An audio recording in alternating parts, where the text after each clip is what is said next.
Diskusi terkait dengan khilafah Islamiyah solusi tuntaskan kasus korupsi di Indonesia.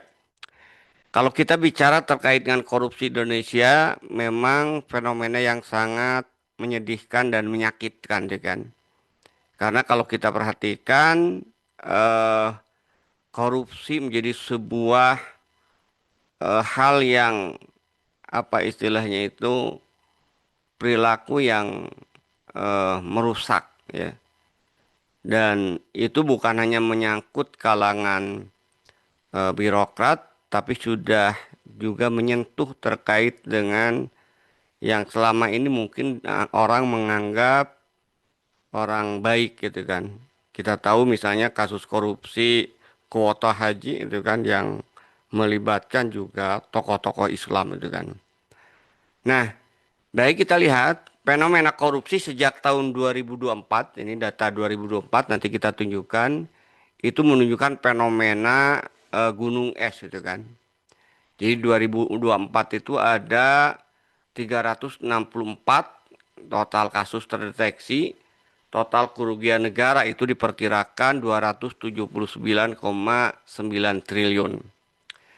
2025 bukan menurun, kalau kita lihat berdasarkan laporan kompas.com, korupsi di tahun 2025 ini per Juni ya kan. Per Juni itu sangat istilahnya membuat kita terbelalak ya. Kasus-kasus yang terkait dengan korupsi mulai dari kasus yang menimpa Kementerian Pendidikan 9,9 triliun sampai kemudian tata kelola minyak mentah Pertamina yang merugikan negara 968,5 triliun. Jadi ini di tahun 2025. Kita tahu 2026 lembaga yang harusnya menangani korupsi ya kejaksaan Jampitsusnya sampai saat ini masih rame itu juga terkena kasus korupsi ya. Bahkan yang membuat kita terbelalak ya, simpanan emasnya sampai 74 kilogram plus uang ratusan miliar itu kan. Itu di tahun 2026 itu kan. Nah, yang menjadi pertanyaan kita adalah apakah maraknya korupsi itu ya, itu dibiarkan saja oleh pemerintah ya. Kalau kita lihat ternyata tidak itu kan. Pemerintah itu kemudian membuat berbagai cara ya untuk menekan dan menghilangkan korupsi ya teorinya itu kan. Sampai Presiden Prabowo ketika dia kampanye itu kan dan awal dilantik mungkin dia akan mengejar para koruptor walaupun sampai ke Antartika. Tapi ternyata hanya omon-omon saja itu kan.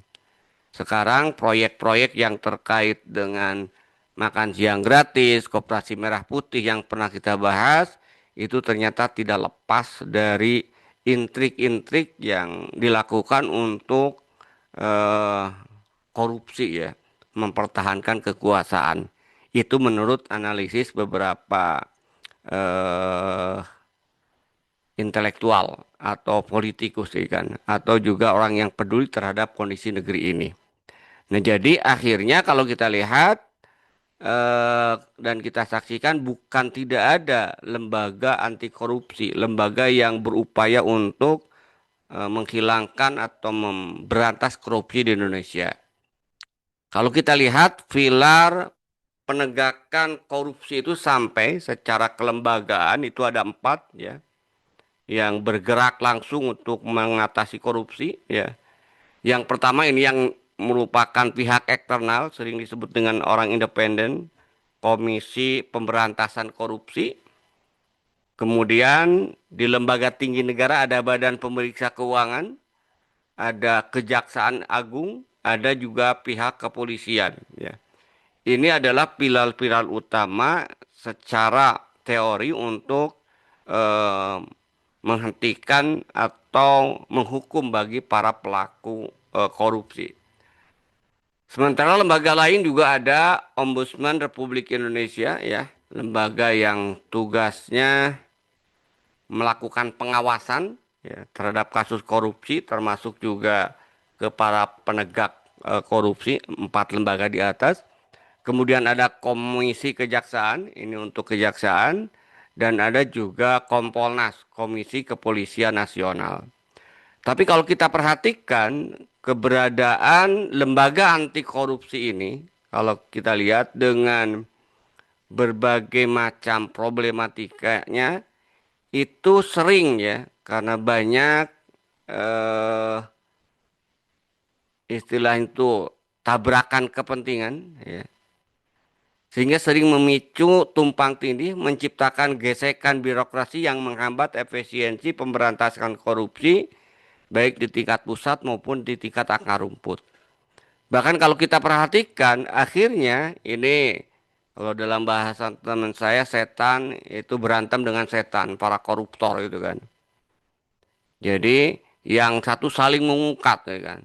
Pihak kejaksaan dan pihak kepolisian masing-masing kemudian berupaya untuk menjadi seolah-olah yang pro pemberantasan korupsi. Setelah kemudian kepolisian ya menembak koruptor dari kejaksaan Jampitsus ya kan. Kemudian kelompok kejaksaan itu kemudian juga tidak tinggal diam ya, mengangkat dan menyasar ya keterlibatan kepolisian dalam korupsi berbagai proyek. Ketika mereka saling buka, timbul kemudian penengah.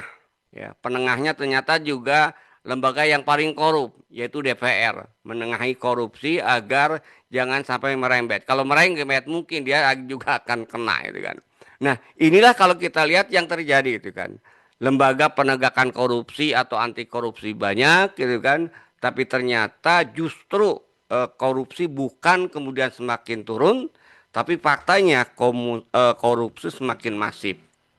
Nah, pertanyaannya adalah kalau kita lihat fakta yang ditunjukkan oleh lembaga tadi, misalnya kenapa BPK ya, Badan Pemeriksa Keuangan yang di dalamnya ada auditor-auditor itu tidak bisa juga menghentikan korupsi. Kenapa? Karena BPK hanya sekedar menemukan, ya, memeriksa itu kan. Tapi di sini bahasanya BPK itu ada auditor tanpa taring eksekusi. BPK yang berfungsi sebagai detektor utama ya dalam kasus mendeteksi kebocoran anggaran dan kerugian negara secara sistemik. Tapi ternyata eh, kewenangannya juga dibatasi ya. Jadi hanya sekedar mengidentifikasi korupsi, memberikan rekomendasi, tapi bukan menjatuhkan hukum secara langsung. Karena nanti yang menjatuhkan hukum itu adalah penegak keadilan. Bisa kepolisian, kejaksaan maupun KPK itu kan. Nah, sehingga kemudian akhirnya terjadi kesenjangan yang lebar antara temuan audit yang masif dengan tindak lanjut nyata oleh aparat penegak hukum. BPK banyak menemukan kerugian-kerugian negara, tetapi kemudian ketika mau dieksekusi itu ada hambatan. Ya. Kenapa ya? Karena kalau kita lihat nanti banyak orang-orang yang mungkin terlibat. Ya. Akhirnya yang jadi korban biasanya ya para koruptor yang dia memang lawan politik atau yang dikorbankan. Sampai Cak Imin ya sebagai ketua partai eh, Kebangkitan Bangsa gitu kan. Dia mengatakan bahwa semua pejabat itu korup ya. Cuman masalahnya ada yang ditangkap, ada yang tidak, ada yang ketahuan, ada yang tidak. Nah, itu kalau kita lihat ya. Sementara juga lembaga lain kalau kita lihat juga ada tadi Kejaksaan dan Polri itu ya. Ini juga apalagi sekarang faktanya itu mereka sedang berperang kalau bahasa Mahfud MD tadi ya. Setan dengan setan katanya itu kan dia bahkan dulu dia pernah mengatakan bahwa orang baik pun ya masuk ke sistem di Indonesia itu akan korup juga itu kan. Nah, ini eh, kasus yang menimpa hari ini ya, ramai antara pihak kejaksaan dan kepolisian ya, itu juga membuktikan bahwa eh, lembaga anti korupsi ini justru malah mereka terjerat korup. Ya. Dan kita tahu ya, dua lembaga ini, kejaksaan ya, sekarang nggak tanggung-tanggung korupsinya ya. Kemudian kepolisian sudah dari dulu gitu kan.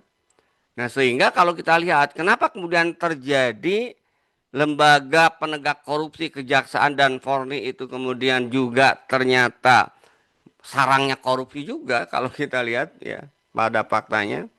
Karena memang kalau kita lihat itu yang pertama bahwa di situ ada intervensi politik tingkat tinggi ya.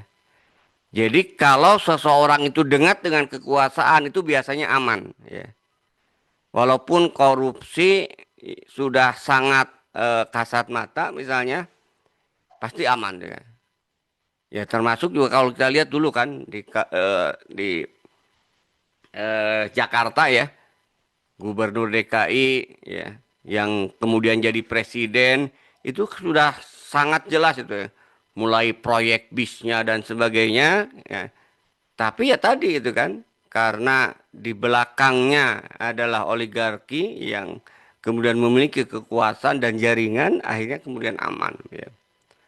Nah, sehingga itu yang pertama. Jadi karena intervensi politik tingkat tinggi. Jadi mereka yang terkena korupsi biasanya tadi itu kan kalau sudah terlalu viral baru gitu kan. Tapi kalau masih bisa diselamatkan, ya apalagi yang dekat kekuasaan dan bukan lawan politiknya, pasti akan diselamatkan. Ya, ya.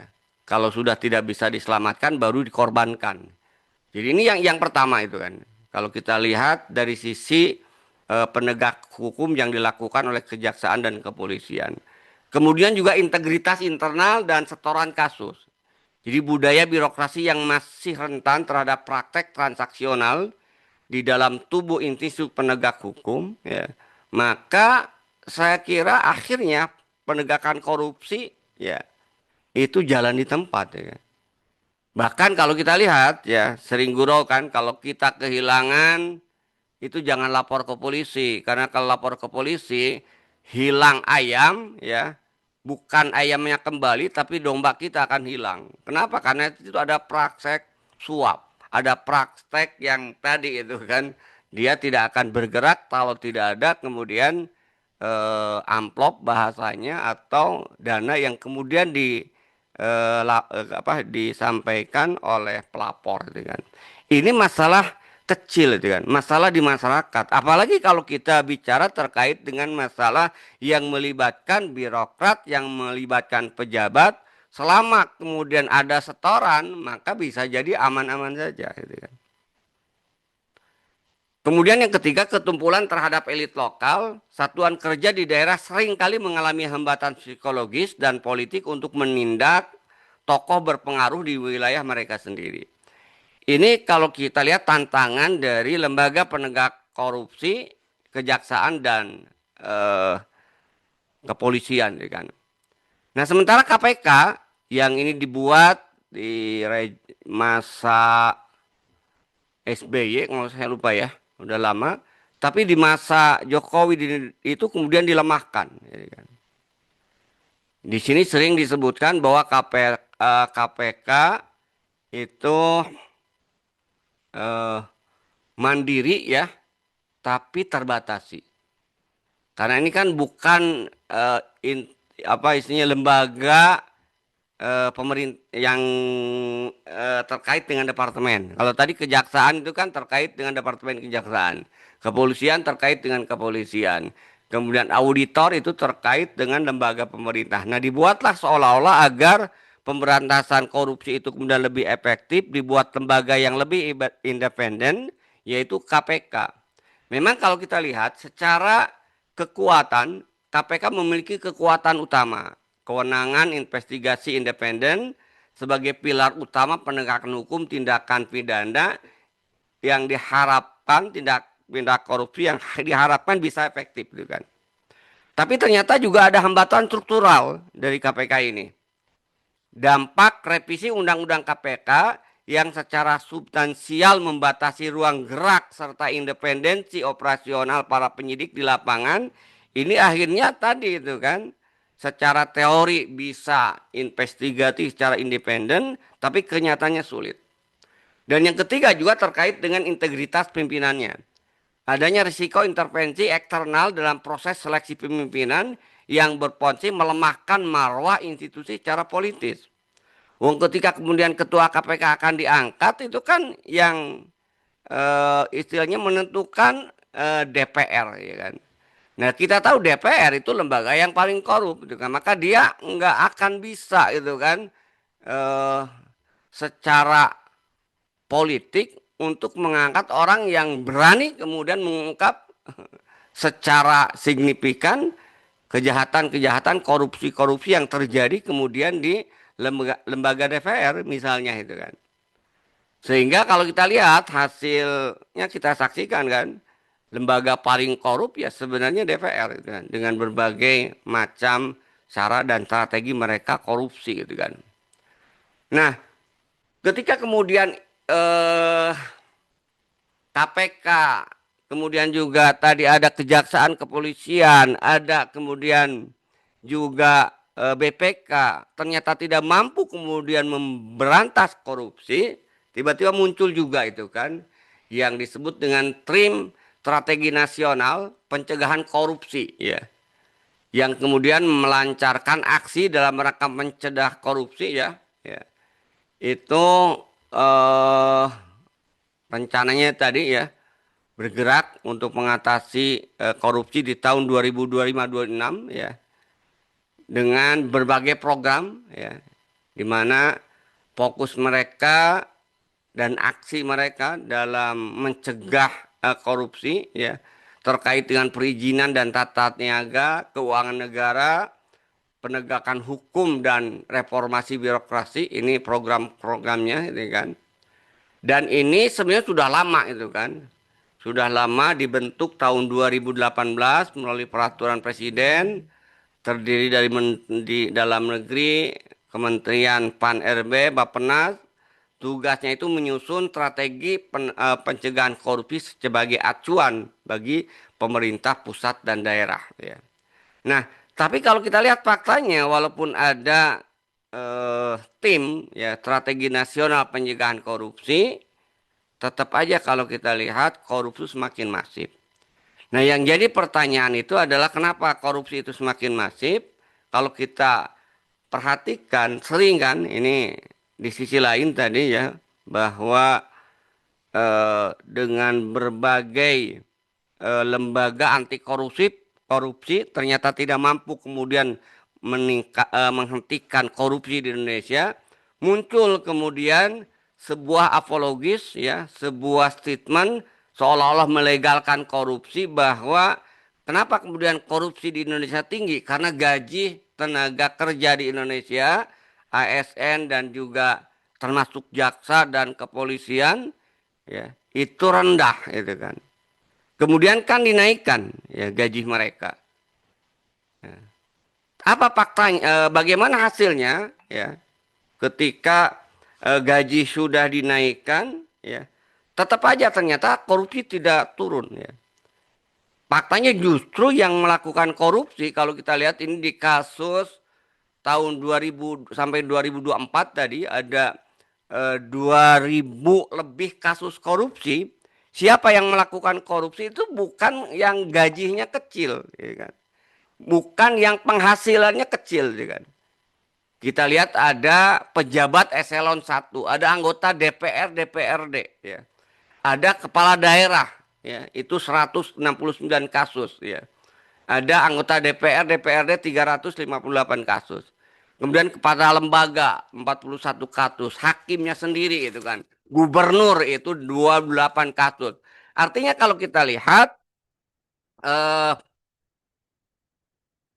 bahwa korupsi itu karena gaji rendah itu juga tidak bisa kemudian kita percaya itu kan.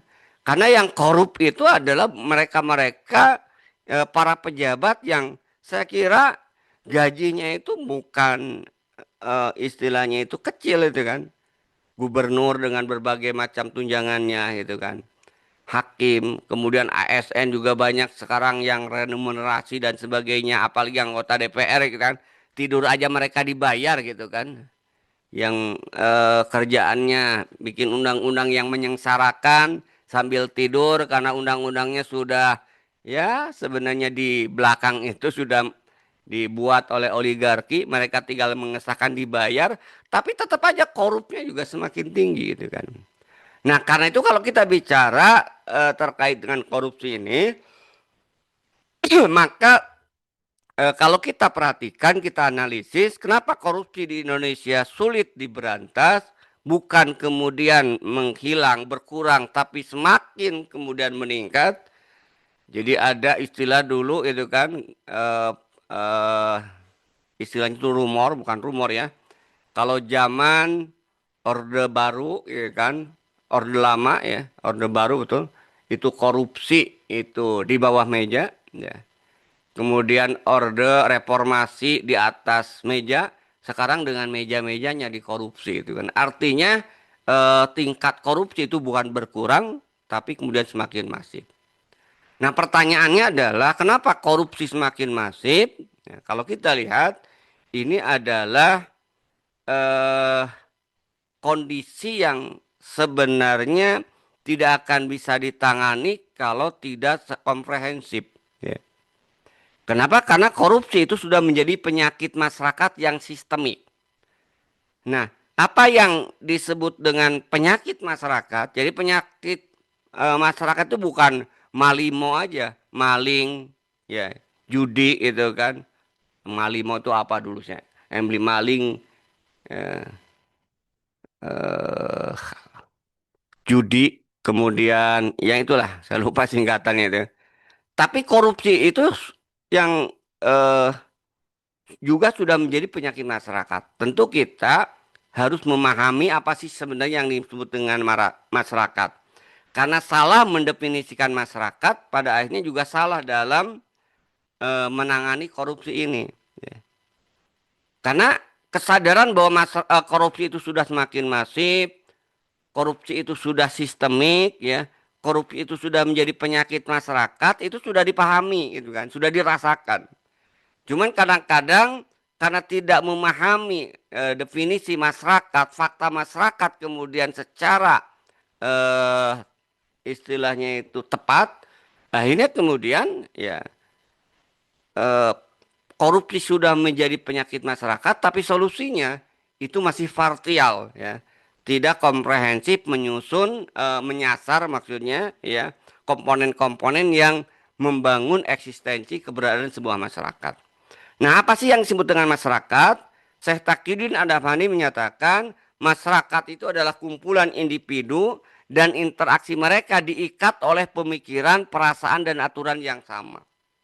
Jadi kalau korupsi itu bukan lagi kemudian kasus, ya, bukan lagi kemudian oknum yang korup, tapi sudah sistemik, sudah dilakukan, ya, bukan lagi oknum bahasanya, sudah dilakukan dari level bawah bahkan rakyat sendiri itu kan, sampai kemudian level presidennya, ya, itu eh, kenapa? Karena memang ya, ya korupsi itu sudah menjadi penyakit yang kronis ya di tengah-tengah masyarakat yang menyasar ya tiga pilar utama terbentuknya sebuah masyarakat, yaitu apa? Pemikiran, perasaan, dan aturan.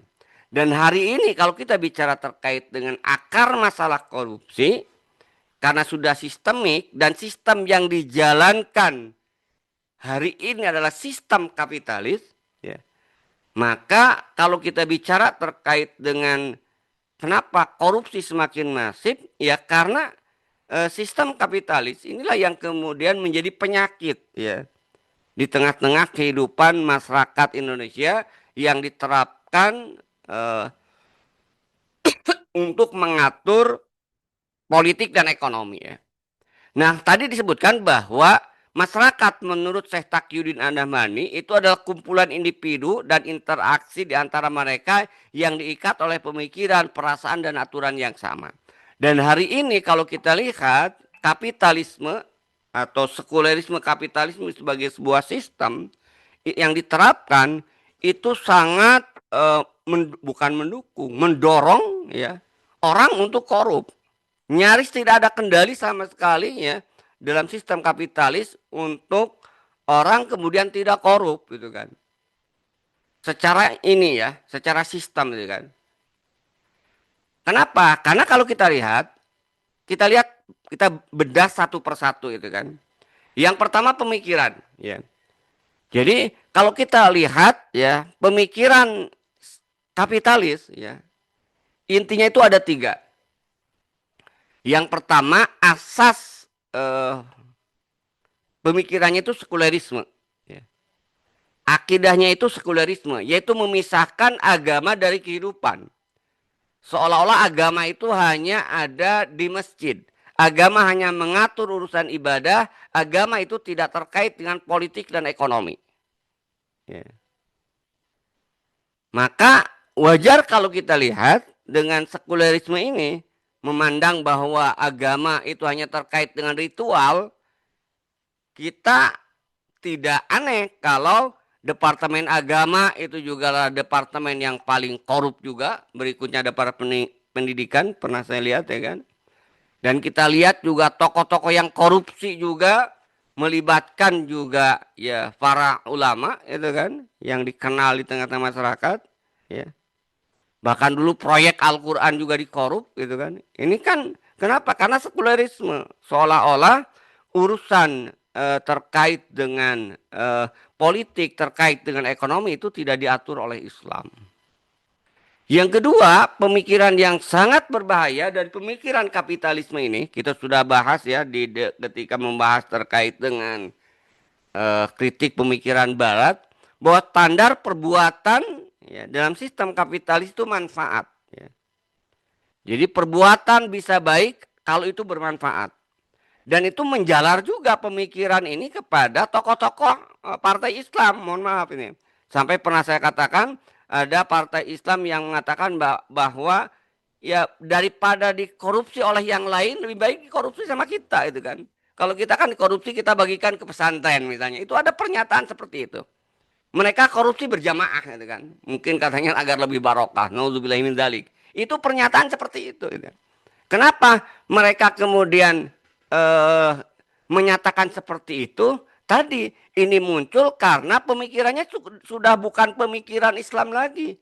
Pemikirannya kapitalis. Kenapa? Karena manfaat. Daripada uang korupsi ini digunakan oleh orang lain, gitu kan, lebih baik digunakan oleh kita, gitu kan. Nah ini kan asas kapitalis itu kan. Tidak lagi kemudian standar perbuatan itu halal dan haram, gitu kan. Dan yang ketiga,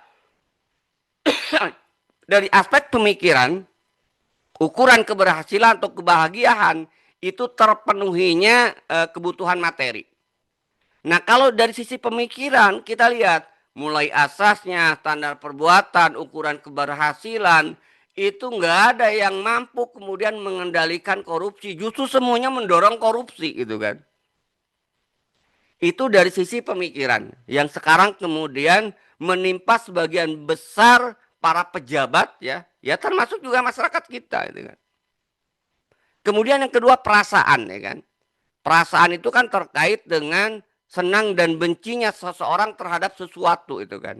Nah, dalam sistem kapitalis ukuran senang dan benci itu subjektivitas dan dasarnya itu kepentingan materialisme. Maka ya kalau korupsi itu ya itu menguntungkan itu tadi ya, itu membuat mereka senang gitu kan. Ya itu tadi itu kan ya. Bahkan mereka buat aturan sendiri, standar sendiri itu kan. Ya. Tadi ya, korupsi kalau dibagikan kepada fakir miskin, korupsi kalau dibagikan ke objek-objek tertentu ya itu membuat mereka senang gitu kan. Nah, ini kan nggak jelas standarnya. Dan yang ketiga, kalau kita lihat masyarakat itu kemudian diikat dengan aturan. Dan kita lihat aturan yang terkait dengan penanganan korupsi di Indonesia karena aturan yang dibuat itu ada yang dijalankan adalah buatan manusia yang sifatnya tebang pilih, pasalnya tergantung siapa yang pesan, multi interpretasi, ya, mudah diintervensi oleh pemilik modal. Dan cacat mendasar sebenarnya yang paling parah dari aturan yang muncul dari sistem kapitalis ini, hukum yang muncul dari kapitalisme ini, itu adalah tidak memiliki aspek ruhiyah. Artinya apa? Orang taat hukum, taat aturan itu bukan karena kesadaran yang tadi itu kan, bahwa kalau taat aturan akan mendapat pahala, kalau melanggar aturan itu akan mendapat dosa, bukan itu, gitu kan? Nggak ada itu kan. Sehingga akhirnya apa? Hukum mudah diakali dan tadi karena tidak ada aspek ruhiyah, ya, karena tidak ada pengawasan. Kalau di dalam Islam kan, ya, walaupun ini gurauan tapi jika benar itu kan, ketika aspek ruhiyah ini ada, akan menimbulkan waskat. Kalau dalam kapitalis di negeri kita ada waskat, pengawasan melekat. Kalau dalam Islam waskat, kesadaran yang diawasi oleh malaikat, pengawasan malaikat. Nah, ini saya kira kenapa korupsi itu kemudian sulit diberantas, korupsi semakin masif. Kenapa? Karena sudah menyangkut ini masalah penyakit masyarakat yang itu terkait dengan tiga hal ini. Pemikiran, perasaan, dan aturannya semuanya mendorong atau memberi jalan orang untuk korup, ya kan. Nah, karena itu kalau kita lihat sesuai dengan topik kita, ya. Lalu bagaimana khilafah Islamiyah mampu menuntaskan kasus korupsi itu kan? Walaupun enggak menghilangkan. Kenapa? Karena ya itu sunatullah, baik buruk itu akan selalu ada. Ya. Ketika sistem Islam ini diterapkan, ya, oleh khalifah, kepala negara, bukan berarti korupsi itu akan hilang, enggak gitu kan. Sama ketika kemudian sistem Islam ditegakkan, bukan berarti orang miskin tidak ada, itu juga enggak. Kenapa? Karena itu salah satu sunatullah, ujian, ya kan. Tapi tadi seperti yang kita bahas tadi, ketika sistem Islam diterapkan itu bukan penyakit masyarakat. Orang yang korupsi itu baru dikatakan oknum, gitu kan. Tapi kalau sekarang dalam sistem kapitalis, sistem demokrasi, ya, yang terjadi di Indonesia, justru pejabat yang tidak korup itu yang oknum, gitu kan. Yang walaupun sulit, gitu kan. Nah, itu yang membedakannya itu kan. Nah, jadi solusi tuntasnya tentu kalau kita lihat ya tadi didasari oleh eh, korupsi sekarang sebagai sudah menjadi sebuah penyakit yang sistemik, ya.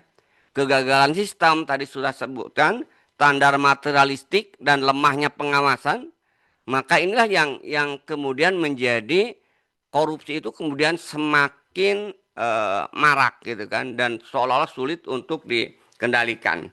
Nah, kita lihat bagaimana Islam eh, mengatasi korupsi itu kan, atau ketika khilafah tegak, ya kan.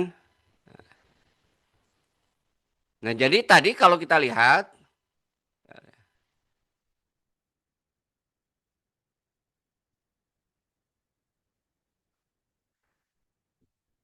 jadi kegagalan yang sistemik tadi, standar kemudian materialistik, ya, lemahnya pengawasan mengakibatkan korupsi itu semakin marak tadi.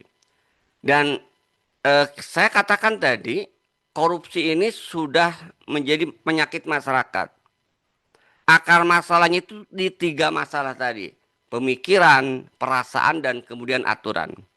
Dan kita lihat bagaimana Islam, ya, yang akan diterapkan oleh khalifah sebagai kepala negara mampu secara efektif untuk mengendalikan korupsi, ya.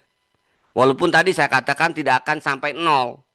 Karena sunatullah itu ujian dari Allah pasti ada. Karena ketika khilafah tegak, ada juga pejabat yang korup, ya. Tapi tadi hanya oknum. Kalau sekarang seperti yang katakan, karena korupsinya sudah menjadi penyakit masyarakat, yang tidak korupsi yang oknum itu.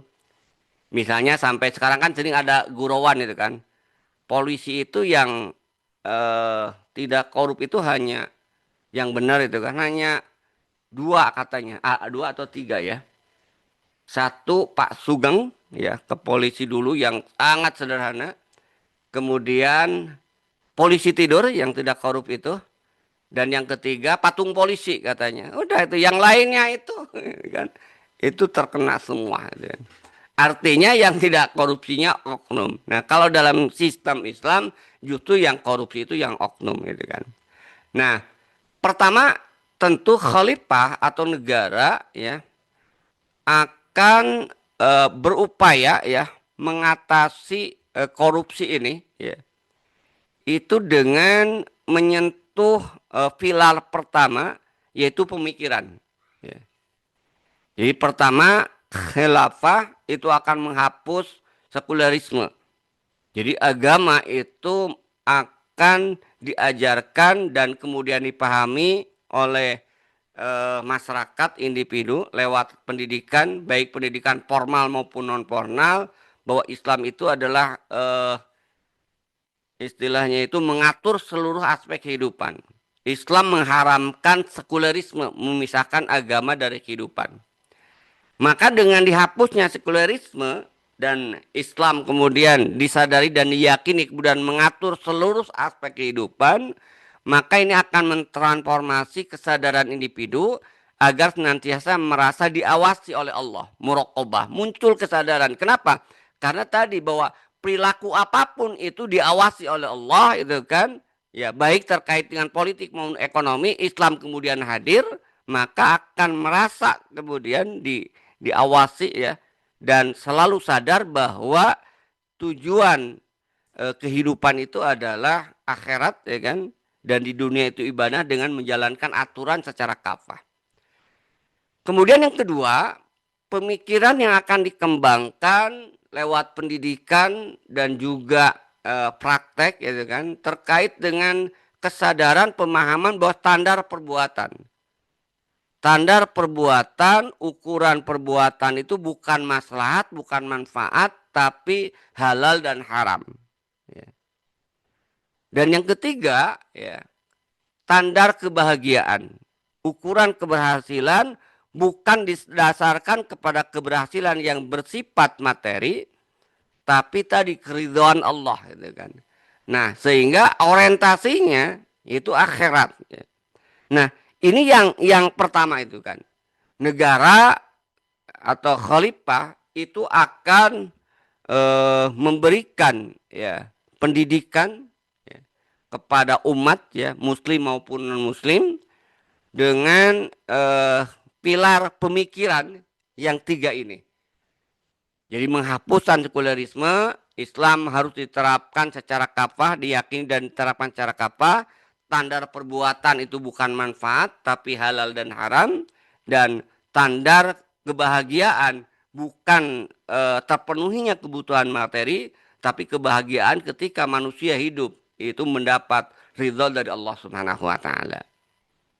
Nah, dari sinilah kemudian orang yang paham pemikirannya sudah lurus ya, maka ini akan menjadi kendali dia kemudian agar dia tidak korupsi gitu kan. Kemudian yang kedua, perasaan ya. Dalam konteks Islam tadi sudah sebutkan perasaan itu terkait dengan benci dan senangnya seseorang terhadap sesuatu. Nah, standar perasaan di dalam Islam artinya standar perasaan di dalam Islam standar untuk membuat orang itu benci dan senang itu bukan karena ukuran materi, tapi seorang muslim dia akan senang ketika itu ada ridho Allah di dalamnya, perbuatan aktivitas itu diridhoi oleh Allah Subhanahu wa taala, dan dia akan benci terhadap sesuatu yang dilarang atau dimurkai oleh Allah Subhanahu wa taala. Dan korupsi itu sudah sangat jelas di dalam pandangan Islam ya. Walaupun dengan berbagai bentuk jenisnya, karena kalau kita bicara korupsi itu banyak jenisnya. Salah satunya misalnya suap, ya penyuap dan penerima suap, gitu kan. Dalam hadis disebutkan laknatullah ala rosi wa rois, laknatullah ala rosi wal murtashi wa rois alaih. Allah melaknat gitu kan orang yang suap, menerima suap dan menjadi calo, gitu kan. Begitu juga dalam ayat-ayat yang lain ya. Allah mengatakan bahwa janganlah kalian memakan harta saudara yang lain secara batil. Dan itu dengan pendidikan tadi ya, yang dasarnya akidah, keyakinan bahwa perbuatan kemudian akan diminta pertanggungjawaban di hadapan Allah apapun yang dilakukan oleh manusia, dan kemudian diberikan edukasi pendidikan, ini halal, ini haram, ini yang kemudian dibenci oleh Allah, ini yang kemudian disenangi oleh Allah, maka dalam diri setiap individu muslim nanti akan muncul masyair yang islami, ya. Jadi setelah pemikirannya tadi ya, pemikirannya itu adalah Islam kafah, akidah Islam itu adalah dipahami akidah siasah, bukan hanya sekedar akidah ruqyah bila nizam. Yang kedua, standar perbuatan itu halal dan haram. Kemudian ukuran kebahagiaan itu adalah keridhaan Allah Subhanahu wa taala, maka akan memunculkan dari pemikiran ini ya, ketika kemudian dipahami akan melahirkan perasaan yang islami gitu kan. Di mana orang akan melihat senang kalau itu adalah di situ ada ridho Allah, dan dia akan benci kalau di situ ada kemaksiatan, kemurkaan Allah. Maka seorang muslim akan membenci korupsi walaupun korupsi itu ada manfaatnya secara materi. Maka dia tidak akan mencari khilah gitu kan. Ya, daripada dikorupsi oleh orang lain, lebih baik dikorupsi oleh kita ya. Kalau kita kan dari kita, oleh kita untuk kita. Misalnya, dan itu real ya, saya pernah mendengar dari mulut seorang anggota DPR yang itu berasal dari Partai Islam. Sehingga muncullah istilah gurawan ya, itu korupsi berjamaah. Ya. Kenapa? Karena berarti ya perasaannya itu sudah tidak islami gitu kan. Perasaannya sudah perasaan kapitalis gitu kan, yang menstandarkan manfaat itu sebagai asas ya, perbuatan gitu kan. Ya termasuk juga yang akhirnya nanti gitu kan, yang menghalalkan bunga itu juga pemikiran dan perasaan itu sudah tidak islami. Kemudian yang terakhir itu adalah ketegasan aturan dan hukum. Nah ini peran langsung dari negara itu kan. Kalau tadi peran tidak langsung lewat pendidikan ya, negara akan menjaga sehingga setiap individu ya memiliki pemikiran yang benar, memiliki perasaan yang benar. Tadi manusia itu bukan malaikat. Manusia itu adalah sosok yang mungkin juga suatu saat khilaf. Nah, aturan inilah nanti yang bisa mengendalikan ya, aturan dan hukum ini gitu kan. Yang pertama, sumber hukum itu adalah berasal dari Allah ya.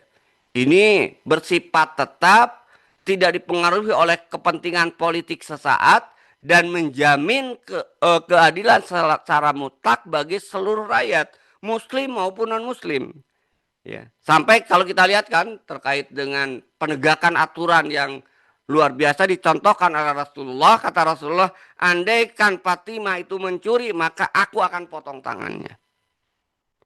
Dan begitu juga kalau kita lihat, agar pejabatnya tidak korup, Rasul menyatakan hadiah yang diberikan kepada penguasa, kata Rasulullah itu gulul, korupsi, haram gitu kan. Dan itu kemudian disampaikan bukan hanya sekedar omon-omon, tapi ditegaskan, dihukum bagi mereka yang melakukan pelanggaran itu. Ya. Nah, yang kedua kalau kita lihat, aturan Islam yang ini tidak ada dalam aturan kapitalis, aturan dalam Islam, sanksi di dalam Islam itu memiliki fungsi dua, ya, pencegah, jawazir atau zazir, agar orang itu tidak melakukan hal serupa. Kemarin kan heboh gitu kan, korupsi itu dia bilang apa? Itu beda dengan mencuri, ya, dia bilang. Jadi kalau nah ini karena dia nggak bisa membedakan antara korupsi dengan mencuri itu kan. Dia mengatakan bahwa ya tidak cukuplah yang orang yang korupsi itu dipotong tangannya. Nah ini dia seolah mendefinisikan mencuri, korupsi itu mencuri. Korupsi itu bukan masuk dalam kategori pencurian, beda dalam Islam.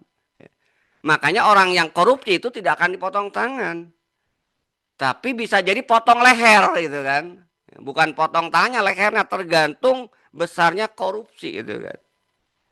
Yang potong tangan itu adalah ya mencuri, sementara korupsi para ulama kemudian menyebutkan itu tidak termasuk dalam kategori ya eh, mencuri menurut sistem Islam. Ya. Nah mungkin kalau menurut sistem hukum nasional silakan saja gitu kan. Nah sehingga yang pertama ya mencegah orang untuk melakukan hal yang serupa ketika hukum ditegakkan. Nah ini yang tidak ada dalam sistem kapitalis, yaitu menjadi penebus penebus dosa bagi pelakunya di akhirat nanti. Maka dengan ada dua ini orang dengan landasan keimanan, kesadaran, dia tidak akan mengakali hukum gitu kan. Sehingga akhirnya apa? Sistem Islam itu akan melahirkan efek jera ya yang dalam pandangan Islam tadi ya disebutkan sanksi bagi koruptor itu bukan hukum potong tangan karena ya korupsi dalam Islam itu masuk dalam kategori takzir tergantung ringan dan beratnya kejahatan. Maka korupsi itu bisa dimulai dari ya hukuman ternahnya, penyitaan harta, publikasi identitas hingga hukuman mati. Itu yang saya katakan bisa sampai potong leher, bukan hanya sekedar potong tangan gitu kan. Karena ini tergantung dari kejahatannya. Jadi dalam Islam bisa itu kan pelaku korupsi itu dihukum mati gitu kan. Ya. Nah, itu saya kira eh, yang akan dilakukan oleh khalifah ya.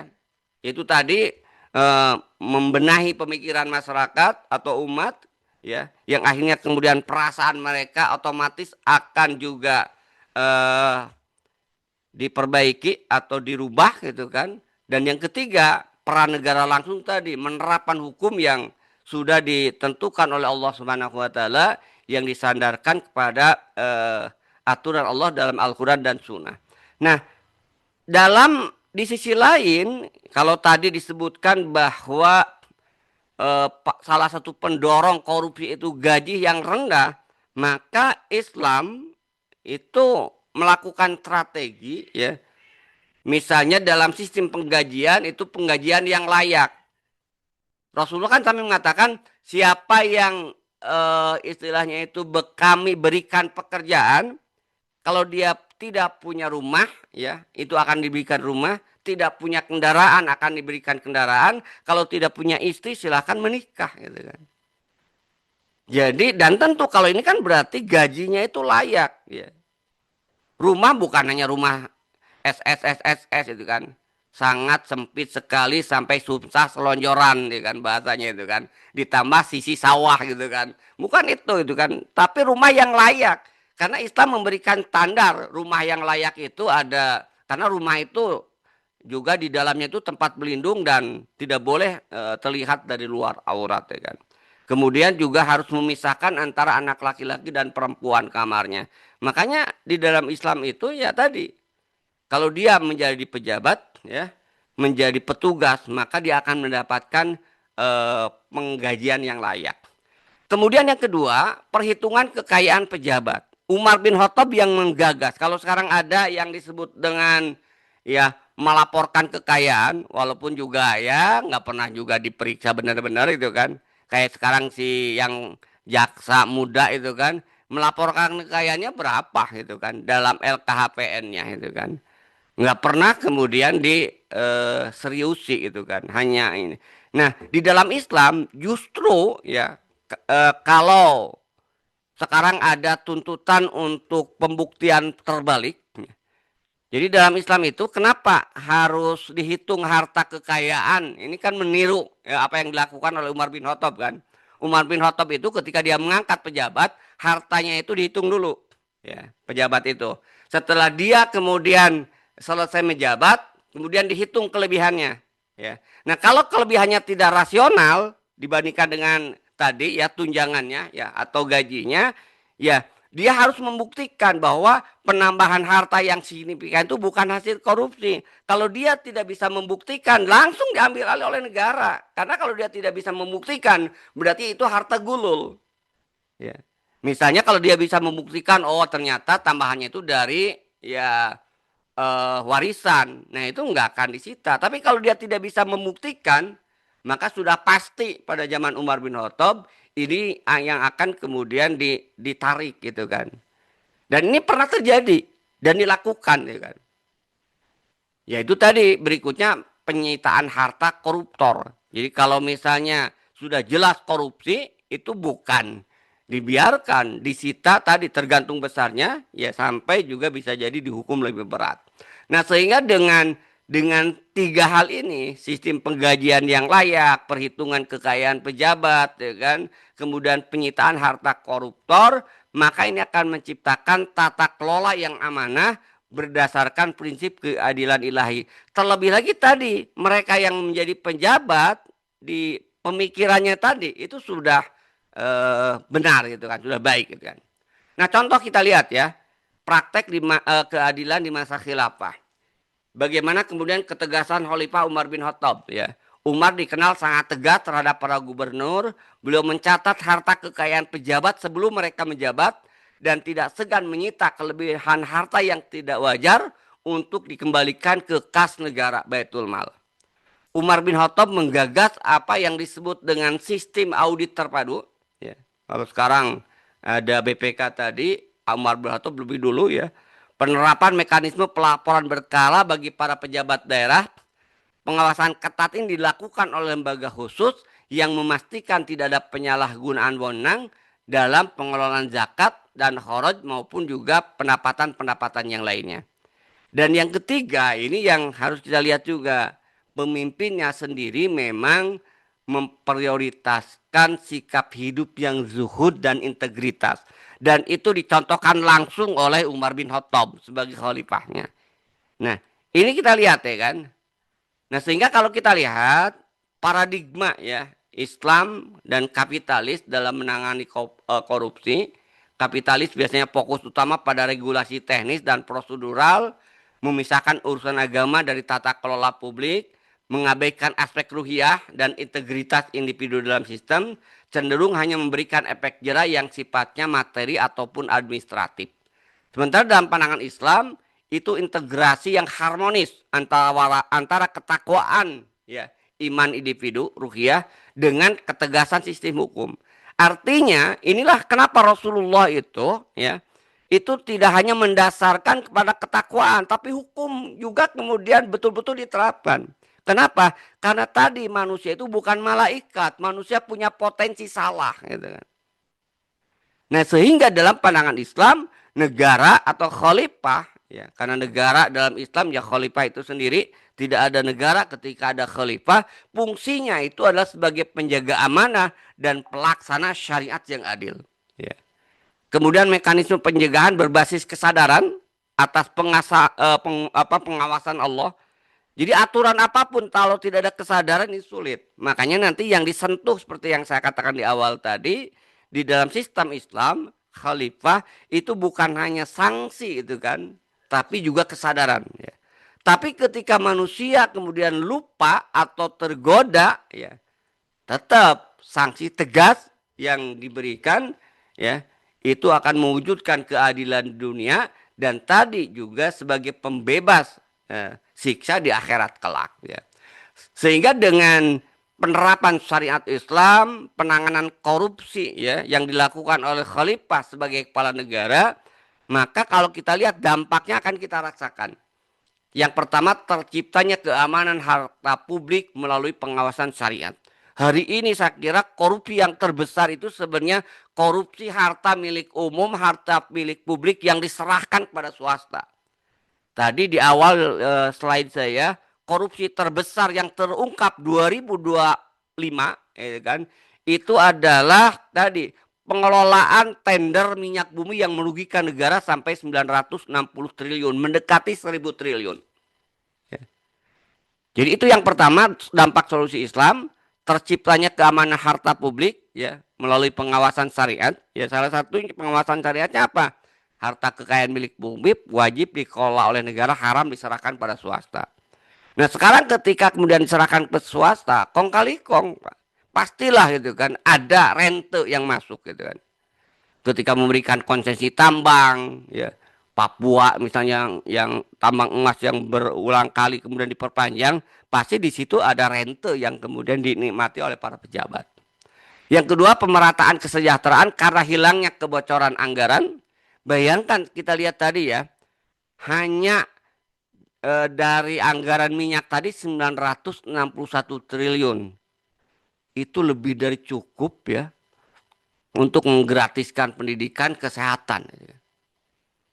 Atau misalnya kalau kita bicara terkait dengan akuntabilitas ya, karena harta eh, milik umum dikelola oleh negara, maka negara tidak wajib berutang. Hari ini kebocor anggaran itu bukan hanya bocor di korupsi, tapi ada juga yang secara legal tapi dosa besar yaitu riba. Hari ini kalau kita lihat anggaran kita itu tersedot hampir 600 triliun tiap tahun untuk membayar bunga. Ya. Dan yang terakhir, ketika syariat Islam diterapkan, tentu adalah keberkahan dalam tata kelola kehidupan bernegara yang amanah. Inilah yang dijanjikan oleh Allah Subhanahu wa taala di dalam salah satu ayat Al-Qur'an, "Lau an ahlal qura amanu wa taqau la fatahna alaihim barakatim minas sama'i wal ar." Jadi seandainya penduduk sebuah negeri amanu beriman, wa taqau dan bertakwa, la fatahna alaihim barokah. Maka ketika negara Islam khalifah menerapkan hukum Islam, ya, pemikiran Islam, perasaan juga Islam, ya, artinya terwujud di dalamnya individu dan masyarakat yang bertakwa, maka Allah janjikan pasti akan Allah turunkan keberkahan. Ya. Itu barangkali ya Ustaz Azhar yang bisa saya sampaikan ya, materi kita malam ini ya, diskusi kita terkait dengan bagaimana khilafah bisa mengatasi korupsi ya. Intinya korupsi itu sudah sistemik, maka ketika khilafah tegak itu penanganannya tidak parsial. Penanganannya melalui pemikiran, perasaan dan aturan yang akan ditegakkan oleh khalifah dengan landasan ketakwaan pada Allah Subhanahu wa taala. Itu barangkali, terima kasih. Assalamualaikum warahmatullahi wabarakatuh. Waalaikumsalam warahmatullahi wabarakatuh. Alhamdulillah, kita Bapak Ibu mendapatkan perspektif dari sudut pandang Islam terkait dengan penanganan kasus korupsi yang menggurita di negeri ini ya. Tetapi ini perspektif Islam ya, perspektif yang digagas oleh Islam sekiranya menjadi solusi ataupun tawaran alternatif jika rezim hari ini atau negeri ini mengalami kebuntuan untuk menyelesaikan kasus yang menerpa terutama dalam kasus korupsi ya. Ya, mudah-mudahan ini menjadi diskusi yang sangat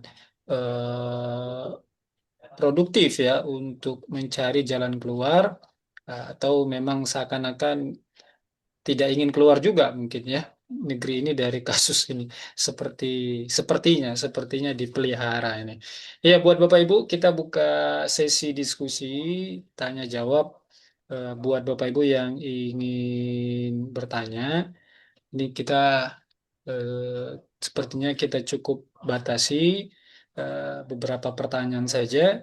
Yang ingin mengirimkan ke komentar ataupun mengirimkan pertanyaan bisa dikirimkan ke kolom komentar pertanyaannya ataupun juga yang ingin lakukan eh, diskusi interaktif langsung bersama beliau ya. Silakan ya Bapak Ibu jika ada yang ingin berdiskusi. Kalau kalau sembari menunggu nih Sat, kalau memang tidak ada yang membukanya, insya Allah ini saya ada pertanyaan. Ya, siap. Eh, Tadi ada sempat di spill ya bahwa atau sempat tadi Ustadz singgung bahwa yang namanya korupsi itu menjadi problematik dimanapun sistem model politik yang dijalankan itu potensinya tetap ada. Baik itu dalam sistem kapitalisme hari ini maupun dalam sistem khilafah yang sedang digagas kaum muslimin hari ini.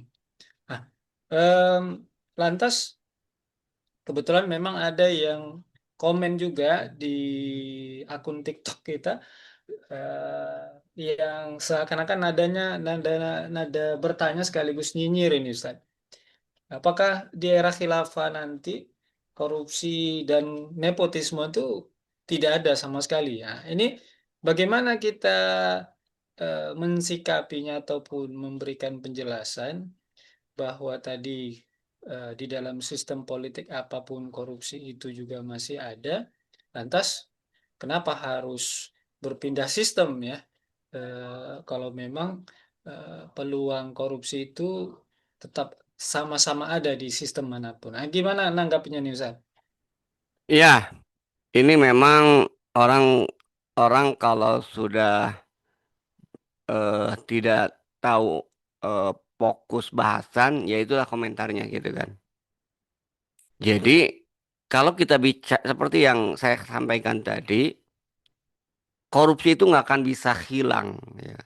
Yang paling kemudian itu diatasi sampai mendekati hilang. Gitu kan. Pasti enggak. Kenapa? Karena pelaku negara ini manusia, bukan malaikat. Ya kan. Karena manusia dia punya nafsu, manusia punya khilaf, gitu kan. Manusia kadang-kadang juga ada yang zalim, ya kan. Nah jadi karena pelaku sistem itu adalah manusia, ya. Kita bicara ininya dulu pelakunya itu dan manusia itu adalah sama secara potensi ya, ya. Maka ya karena tidak maksum ya, yang maksum hanya Nabi dan Rasul punya peluang kemudian untuk bersalah ya, maka ya sistem Islam tidak akan menghilangkan korupsi. Sistem Islam hanya akan mengurangi ya, mendekati titik nol lah itu kan. Itu terkait dengan korupsi gitu kan. Nah, itu yang pertama itu kan. Yang kedua, yang harus kemudian kita eh, pahami ya, sistem ini bukan hanya semata-mata. Nah, ini lagi-lagi standar kita bukan masalah manfaat ya kan. Kalau sistem Islam itu mampu mengatasi korupsi, maka kita taati, gitu kan. Kalau sistem Islam itu sama aja juga membuat orang korupsi, kita nggak usah taati, nggak usah pakai. Itu bukan itu. Kita menerapkan sistem Islam itu kewajiban. Ya kan. Yang kedua ya. Jadi menerapkan sistem Islam itu kewajiban, bukan dasarnya itu manfaat, ya kan. Bahwa Islam Allah telah memberikan jaminan ketika sistem Islam kemudian diterapkan akan memberikan keberkahan, itu hal yang lain. Tapi kenapa kita mau atau harus menerapkan syariat Islam? Ya karena itu kewajiban. Kalau kita terapkan, kita itu berdosa.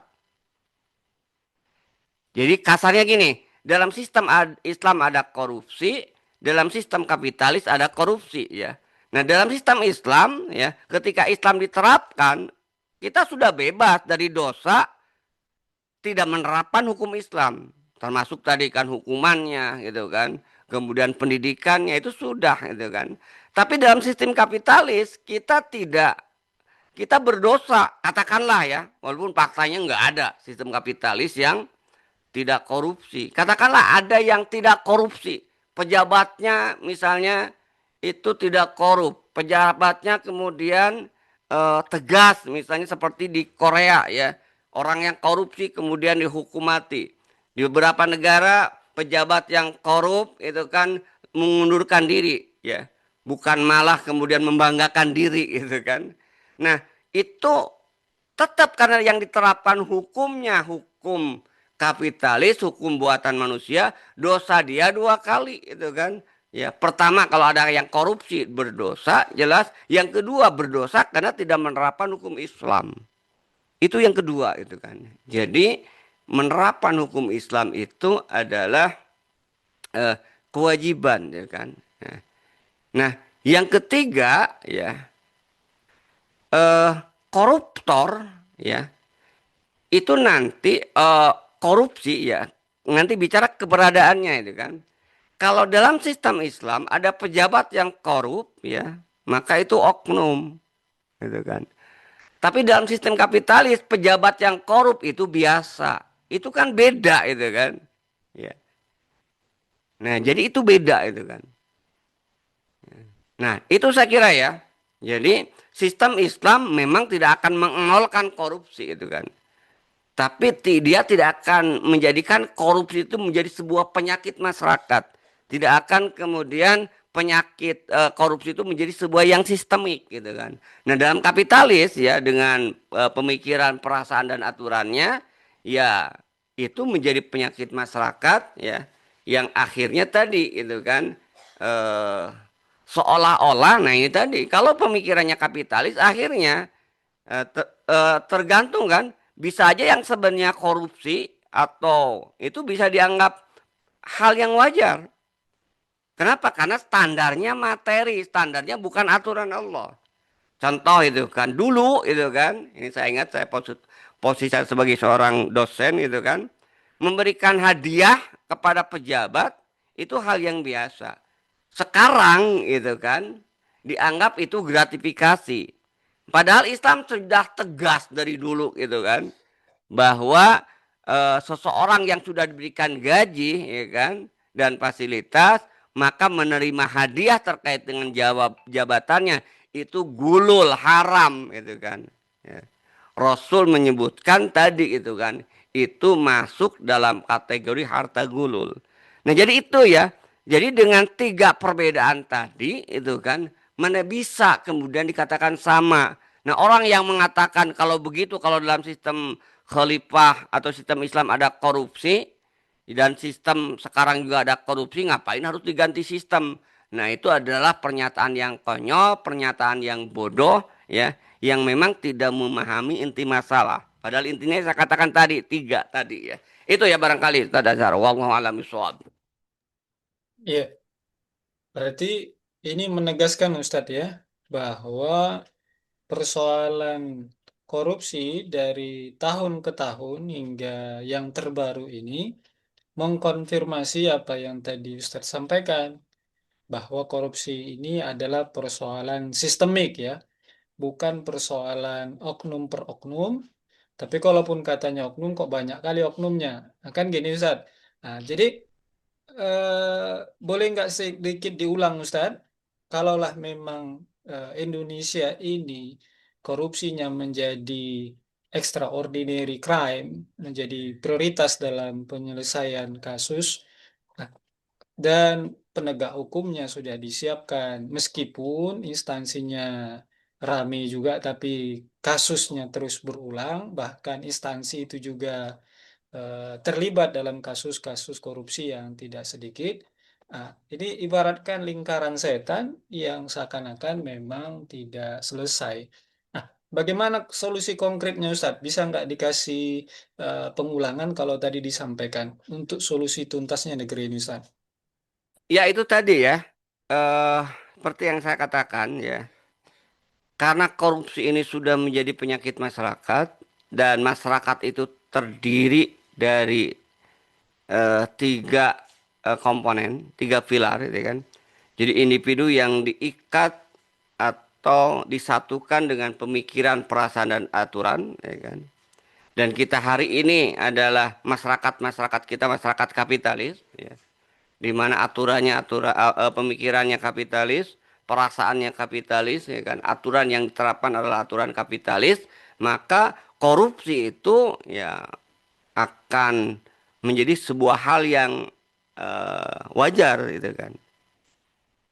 Nah, karena sudah dianggap wajar, walaupun tadi ya karena ada istilahnya itu ya manusia lah fitrah manusia ya kadang-kadang kan muncul juga ini kejahatan, menyengsarakan, korupsi dan sebagainya harus kemudian diberantas. Tapi kapan, dari mana kita akan memberantasnya? Selama tidak menyentuh tiga tadi ya, tidak terintegrasi antara pemikiran, perasaan dan aturan, maka tidak bisa kemudian mengurangi atau apalagi kemudian mendekati menghentikan korupsi bagi para pejabat dan juga rakyatnya gitu kan. Jadi pasti akan terus bertambah gitu kan. Dan kita lihat di negara-negara barat ya kan, walaupun ada yang mengatakan kan ada juga negara barat yang menerapkan sistem demokrasi itu tidak korup. Itu belum tentu juga, itu harus dikaji dulu. Mungkin aja definisinya beda dengan Islam terkait dengan korupsi, dengan terkait dengan kejahatan. Sama seperti orang yang mengatakan bahwa tanpa syariat Islam Australia makmur misalnya. Tanpa syariat Islam beberapa negara di barat maju. Dia lupa bahwa mereka kemudian sejahtera, mereka bahagia karena merampok di negeri-negeri kaum muslimin gitu kan. Australia itu rampok juga gitu kan. Artinya menjajah itu kan. Nah, itu ya yang. Nah, jadi kalau karena ini adalah sudah menjadi penyakit yang sistemik ya, yang terkait dengan pemikiran, perasaan dan aturan yang diterapkan, maka solusinya juga harus sistemik gitu kan. Solusinya harus sistemik itu menyentuh sistem, menyentuh kemudian unsur masyarakat. Apa? Tadi pemikirannya harus dirubah dengan pemikiran Islam, di mana Islam mengatur seluruh aspek kehidupan, hilangkan pemahaman yang terkait dengan sekularisme. Kemudian yang kedua, standar perbuatan itu halal dan haram. Standar kebahagiaan itu adalah ridha Allah. Itu dari sisi pemikiran, kita harus berubah. Kemudian dari segi perasaan, seseorang harus benci kepada apa yang dibenci oleh Allah. Senang apa yang disenangi oleh Allah itu kan. Bukan dengan kepentingan pribadi. Dan yang terakhir, hukum Allah harus diterapkan untuk mengatasi korupsi ini. Cuman tiga ini tadi, pemikiran, perasaan, dan aturan yang bisa kemudian nanti merubah, mengurangi sampai mendekati ya nol. Saya katakan mendekati nol, pasti tidak akan nol. Itu adalah pemikiran, perasaan, dan aturan Islam tadi. Cuman ini hanya bisa ditegakkan pemikiran Islam, ya perasaan Islam, aturan Islam sehingga kemudian muncul masyarakat Islam ya. Itu hanya bisa terwujud kalau umat Islam menerapkan syariat Islam secara kafah. Nah, khilafah itu adalah institusi pelaksananya ya. Eh, Sistem yang di dalamnya itu adalah seluruh syariat Islam. Nah, insya Allah kalau seluruh syariat Islam diterapkan secara kafah, institusinya juga khilafah, maka korupsi itu tidak akan menjadi penyakit masyarakat. Korupsi hanya sekedar ada satu dua oknum ya, akibat kedoliman nafsu yang kemudian dilakukan oleh satu atau dua pejabat tadi. Itu ya barangkali, wallahu alam. Ini, ya syukuran Ustaz. Ini ada pertanyaan gimana Ustaz? Ditanggapi Ustaz? Ya, terakhir ini 10 menit lumayan lah cukup sampai jam 10. Ya, dari peserta kita, Ibu atau Mbak ini, Assalamualaikum Ustadz, apakah harta hasil korupsi yang dilakukan koruptor hari ini akan disita khalifah? Ini gimana Ustadz? Berarti ini situasinya kalau khilafahnya sudah ada Ustadz, maka bagaimana koruptor-koruptor yang mungkin di Indonesia ya? Nah, itu gimana Ustadz? Kasusnya Ustadz? Iya, kalau kita lihat nanti itu akan ditelusuri gitu kan. Kalau memang dalam pandangan Islam kan yang akan disita itu kalau harta gulul ya, atau dia mengambil harta milik umum ya, yang misalnya dia mengelola harta milik umum ya. Ya, walaupun kalau milik umum kan ada sebagian hak dia di situ gitu kan. Nah, jadi kalau memang harta gulul ya itu akan disita ya. Ya, mungkin nanti yang akan disamakan persepsinya ya itu adalah definisi korupsi ya. Apakah korupsi menurut Islam, korupsi menurut kapitalis? Nah, kalau di situ ada titik kesamaan karena di dalam Islam itu kan semua harta gulul itu harus kemudian disita oleh negara, dikembalikan kepada negara. Nah, mungkin nanti harus diteliti dulu gitu kan. Karena bisa jadi itu tidak masuk dalam kategori menurut pandangan Islam korup, misalnya apa? Mengambil harta karena orang kelaparan kan? Itu di dalam Islam, misalnya ada ya pegawai yang gajinya minim sekali sebagaimana itu kan. Sampai kemudian anaknya kelaparan, kemudian di kantor akhirnya dia memberanikan diri, apa bukan memberanikan diri, nekat misalnya ngambilnya itu, kalau sudah dilakukan ya bisa jadi kalau itu masuk dalam kategori memang tidak akan, kalau masih ada sisa misalnya tidak akan disita gitu kan. Tapi kalau misalnya tadi memang gulul gitu kan, memperkaya diri gitu kan dengan cara yang haram ya.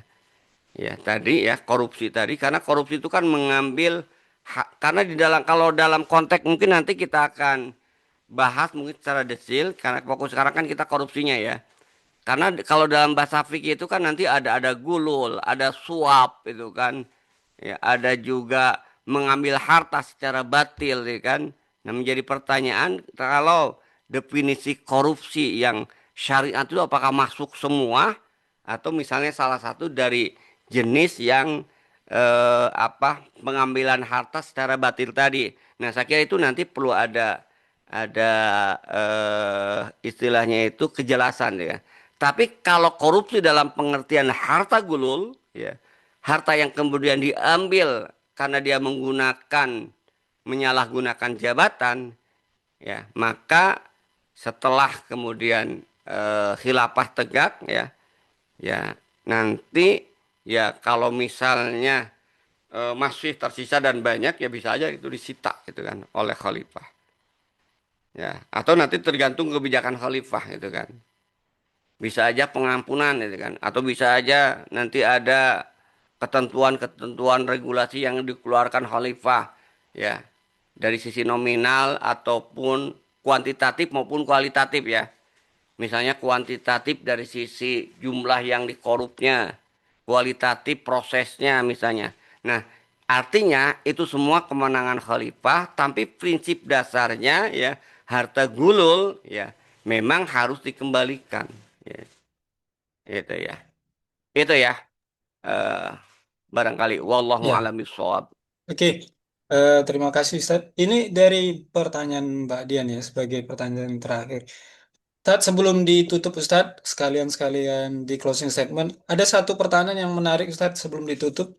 Kalau memang semua korupsi ini melibatkan pejabat-pejabat, baik dari pejabat pemerintah dan swasta, BUMN dan seterusnya, ada relasi dengan pola rekrutmen, kemudian jual beli jabatan, sehingga maraknya kasus korupsi, peluang. Lantas masa khilafah nanti ada hal yang sama atau tidak, Ustaz? Sekalian tutup closing statement, Ustaz. Ya, saya kira kita tadi ya kita harus bedakan antara aturan ya dengan pelaksanaan. Aturan jelas ya di dalam Islam itu akan menutup sama sekali ya peluang orang untuk korupsi ya. Dengan apa? Dengan tadi ya. Kalau kita bicara terkait dengan pejabatnya, maka di dalam Islam kan sangat tegas ya. Barang siapa yang menyia-nyiakan amanah, tunggulah kehancurannya. Apa menyia-nyiakan amanah itu? Kata Rasul, tanya sahabat, ya, memberikan sesuatu yang bukan kepada ahlinya. Nah ini kan. Jadi memberikan pekerjaan atau jabatan bukan kepada ahlinya itu sama dengan menyia-nyiakan amanah. Dan itu berdasarkan hadis tadi maka jelas itu kan.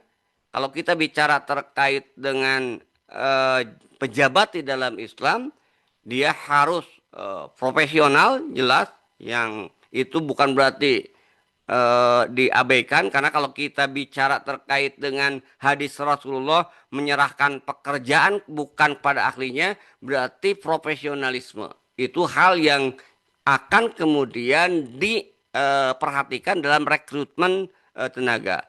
Tentu yang berikutnya itu adalah ini hal yang dasar, keimanan dan ketakwaan.